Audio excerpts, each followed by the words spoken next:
बहुजन समाज की हर खबर पाने के लिए सब्सक्राइब करें अम्बेडकर पीपल्स वॉइस और बेल आइकन दबाएं। फ्रेंड्स, मैं उत्तराम लोलीर आप देखना शुरू कर चुके हैं अम्बेडकर पीपल्स वॉइस। आपको बताने की कोशिश करें तो जो उत्तर प्रदेश है, उत्तर प्रदेश के अंदर इस समय सियासी माहौल एकदम से अचानक से काफी ज्यादा गड़बड़ा गया।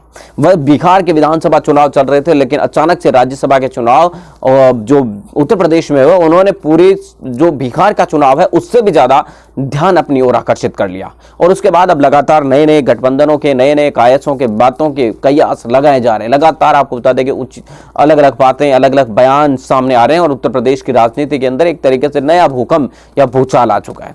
लोग चाह रहे थे कि यह पूरा घटनाक्रम अगर बिहार विधानसभा चुनाव के बाद होता तो कम से कम एक नया कुछ देखने को मिलता, वरना अब विधानसभा चुनाव बिहार के चले जाएंगे, उसके बाद जो है क्या कुछ होगा वो पता ही नहीं चलेगा, क्योंकि काफी दिनों तक कोई चुनाव भी नहीं है और कोई राजनीतिक गतिविधि भी नहीं होगा, तो कुछ कहना भी बहुत ज्यादा मुश्किल होगा। अगर आज की बात करें तो अब ये कयास लगाए जा रहे हैं कि बहुजन समाज पार्टी की राष्ट्रीय अध्यक्ष मायावती जी और असदुद्दीन ओवैसी जो बिहार में गठबंधन करके चुनाव लड़ रहे हैं, वो क्या उत्तर प्रदेश में भी गठबंधन करके चुनाव लड़ेंगे।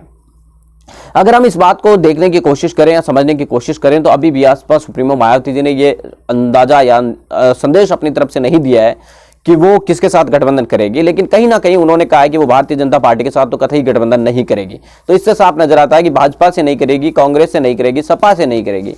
तो इसका साफ है कि वो छोटे दलों से गठबंधन कर सकती है और इसका फायदा भी उनको हो सकता है। और यही वजह है कि बहुजन समाज पार्टी के राष्ट्रीय अध्यक्ष जो बसपा सुप्रीमो मायावती है, वो असदुद्दीन ओवैसी के साथ गठबंधन कर भी सकती है।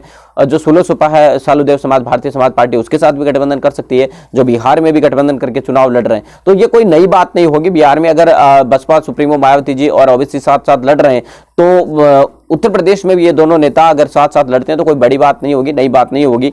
लेकिन दोनों ही राजनीतिक दलों को उत्तर प्रदेश के अंदर जहां असदुद्दीन ओवैसी की पार्टी अपने पैर जमाने की कोशिश में जुटी हुई है, तो बहुजन समाज पार्टी अपनी एक बार फिर से खोई हुई सत्ता और विरासत को प्राप्त करने में जुटी हुई है। तो दोनों ही पार्टियों को एक दूसरे के साथ की जरूरत है और हो सकता है कि आगे आने वाले विधानसभा चुनाव के अंदर दोनों है 2022 के चुनाव में साथ लड़ भी सकती है। लेकिन अभी इस पर कुछ भी कहना जल्दबाजी होगा कि 2022 का जो इलेक्शन है वो काफी ज्यादा दूर है, लेकिन मीडिया में चल रही खबरों के बारे में आप तक सही राय पहुंचाना हमारा कर्तव्य है। अभी 2022 के बारे में राय बनाना बहुत ज्यादा मुश्किल है। अभी विधानसभा के उपचुनाव के नतीजे आएंगे, उसके बाद भी बहुत कुछ बदलेगा और देखना दिलचस्प रहेगा कि क्या कुछ नतीजे आते हैं और किस किस प्रकार से। और उसी के बाद आपको बता दें कि राजनीतिक जो माहौल है वो बदल जाएगा, क्योंकि 2019 में जो दोस्त थे सपा बसपा, आज वो दोनों एक दूसरे के सख्त खिलाफ हो चुके हैं। और वक्त के साथ अगर फिर से दोस्त बन जाए तो भी कुछ कहना अलग होगा और कुछ नए साथी बन जाए तो भी अलग होगा। तो यानी कि अभी जल्दबाजी होगा कुछ भी कहना। 2022 का विधानसभा चुनाव अभी काफी दूर है।